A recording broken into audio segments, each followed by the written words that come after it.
Assalamualaikum warahmatullahi wabarakatuh. Apa kabar sahabat beriman? Selamat datang di Al-Manhaj Channel.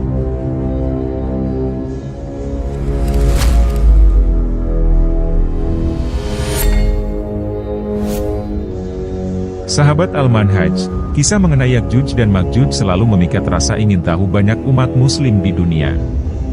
Bagaimana tidak, kedatangan mereka dianggap sebagai salah satu isyarat besar bahwa kiamat telah dekat. Namun, meskipun dipercayai sebagai tanda kiamat, keberadaan mereka hingga kini masih menjadi misteri. Ada banyak spekulasi, namun belum ada yang bisa memastikan di mana mereka berada. Menariknya, ada legenda yang mengaitkan Ya'juj dan Ma'juj dengan pegunungan Ural di Rusia. Bahkan, ada kisah dalam Al-Quran yang menyebutkan tentang tembok yang mereka bangun di sana, seperti yang tercantum dalam surat Al-Kahfi. Lantas, di manakah letak tembok Ya'juj dan Ma'juj yang sebenarnya? Untuk mengetahui lebih lanjut, simak video ini hingga akhir. Sahabat Al-Manhaj, pada tahun 1995, seorang ilmuwan Rusia bernama Alexander Chufirov melakukan penelitian yang menarik perhatian banyak orang. Dia sedang menyelidiki hipotesis tentang imigrasi militer Cina ke Siberia dan pegunungan Ural. Dalam penelitiannya, Chufirov menemukan sesuatu yang menakjubkan. Dia menemukan 3 lapisan pelindung yang jauh lebih kuat daripada besi baja pada benda yang diselidikinya. Lapisan pertama adalah dolomit setebal 14 cm, diikuti oleh kaca dioksida yang belum pernah dikenal oleh sains pada waktu itu. Dan yang ketiga adalah lapisan pelindung dari porselen kalsium. Penelitian ini juga melibatkan uji tanah di distrik tersebut. Hasilnya mempersempit kemungkinan lokasi pemotongan benda tersebut menjadi 4 area spesifik di sekitar desa Candar. Ini sungguh menarik, seolah menunjukkan kemungkinan adanya peradaban kuno yang sangat maju. Para peneliti bahkan berpendapat bahwa peta 3 dimensi yang ada bisa digunakan untuk navigasi. Namun, kisah ini masih penuh misteri. Batu Dashka, objek penelitian ini, masih menjalani uji ilmiah dan tidak bisa dilihat oleh publik. Sampai sekarang, banyak pertanyaan menarik seperti ini yang masih menantang pemahaman kita. Di sisi lain, Rasulullah Shallallahu Alaihi Wasallam memberikan berita mengejutkan tentang peristiwa ini pada hari kiamat. Beliau bersabda, sesungguhnya dari kalian 1 orang dan dari Ya'juj dan Ma'juj 1000 orang. Hadis riwayat Bukhari nomor 6530. Terlebih lagi, dalam kitab Ashra'athus Sa'ah karya Yusuf bin Abdillah bin Yusuf Al-Wabil, kita menemukan banyak hadis yang menyinggung tentang kemunculan Ya'juj dan Ma'juj. Dalam benak seketika muncul pertanyaan, di mana tepatnya dinding penghalang ini berada? Yusuf bin Abdillah mengutip tafsir Ibnu Katsir yang mengungkapkan bahwa hingga saat ini, lokasi dinding tersebut tetap menjadi misteri. Beberapa raja dan sejarawan berusaha mencari lokasi dinding itu, termasuk Khalifah Al-Watsik, seperti yang telah kita ulas di episode yang lalu. Sang Khalifah mengirim gubernur dan pasukan infanteri untuk menyelidiki posisi dinding tersebut.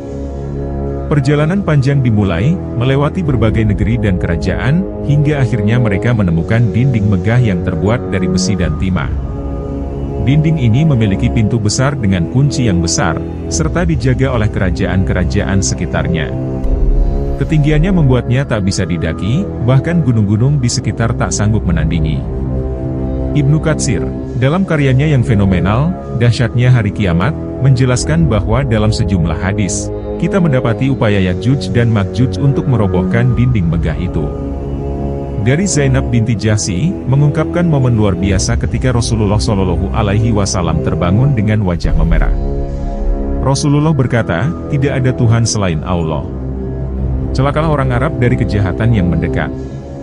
Sekarang dinding penghalang Ya'juj dan Ma'juj sudah terbuka seperti ini.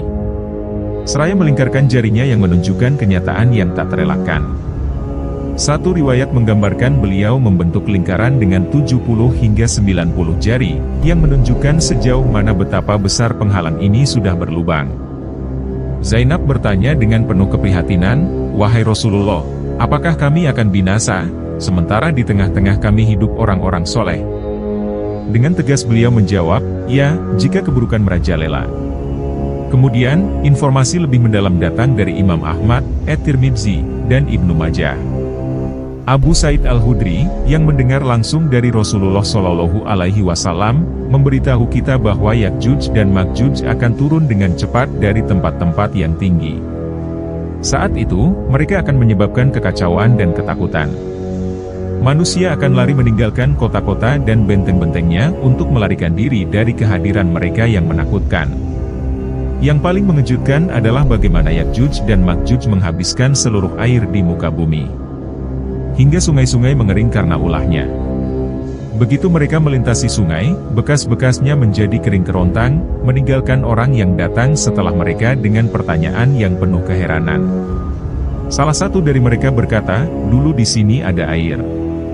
Ketika tidak ada seorang pun yang tersisa, kecuali di dalam kota dan benteng, Ya'juj dan Ma'juj berkata, "Kami sudah menghabiskan penduduk bumi, yang tersisa adalah penduduk langit."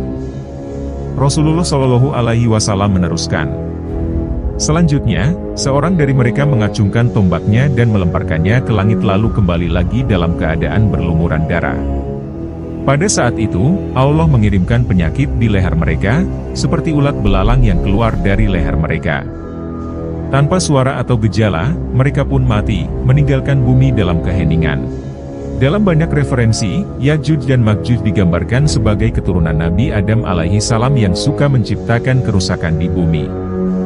Bagaimanapun, cerita ini memberi warna dan mendalamkan keyakinan keagamaan yang diyakini oleh banyak orang.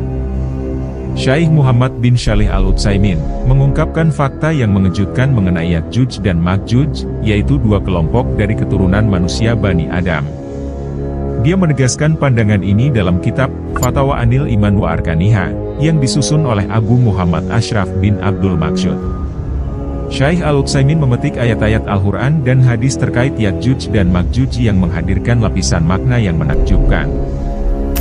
Allah Subhanahu wa Ta'ala berfirman, "Hingga apabila dia telah sampai di antara dua buah gunung, dia mendapati di hadapan kedua bukit itu suatu kaum yang hampir tidak mengerti pembicaraan.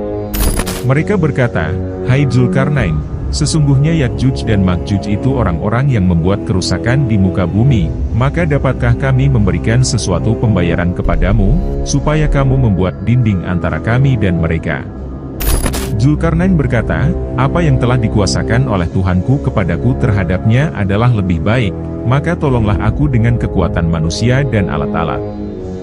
Agar aku dapat membuatkan dinding antara kamu dan mereka, berilah aku potongan-potongan besi. Hingga apabila besi itu telah sama rata dengan kedua puncak gunung itu, berkatalah Dzulkarnain, tiuplah api itu. Hingga apabila besi itu sudah menjadi merah seperti api, dia pun berkata, berilah aku tembaga yang mendidih agar kutuangkan ke atas besi panas itu. Maka mereka tidak bisa mendakinya dan mereka tidak bisa pula melobanginya. Dzulkarnain berkata, dinding ini adalah rahmat dari Tuhanku, maka apabila sudah datang janji Tuhanku, dia akan menjadikannya hancur luluh. Dan janji Tuhanku itu adalah benar. Quran, Surat Al-Kahfi ayat 93-98. Dalam perjalanan kehidupan ini, terdapat banyak misteri dan tanda-tanda dari Allah yang tidak selalu dapat kita pahami sepenuhnya. Kisah dinding Ya'juj dan Ma'juj mengingatkan kita akan kebesaran Allah dalam menciptakan hal-hal yang luar biasa. Meskipun ada usaha manusia untuk mencari dan memahami, ada hal-hal yang tetap menjadi rahasianya. Kisah ini mengajarkan kita tentang pentingnya tawakal kepada Allah Subhanahu wa Ta'ala. Meskipun kita berusaha dan meneliti, ada batas-batas yang hanya Allah yang tahu. Ini adalah pelajaran rendah hati dan menghargai kebijaksanaannya dalam menyimpan beberapa misteri. Kita tidak selalu perlu mengetahui segalanya, karena dalam ketidakpastian tersebut terdapat ujian keimanan, kesabaran, dan ketenangan hati. Kita juga diajak untuk merenungkan kemungkinan akhir zaman, di mana Ya'juj dan Ma'juj akan muncul sebagai ujian bagi manusia. Ini mengajarkan pentingnya bersiap secara moral dan spiritual, menjaga kebaikan, serta selalu dekat dengan Allah agar kita dapat menghadapi ujian-ujian tersebut dengan kekuatan dan ketenangan. Dalam semua ini, kita menghadapi keajaiban yang diciptakan oleh Allah, dan kesempurnaan kekuasaannya yang tak terbatas.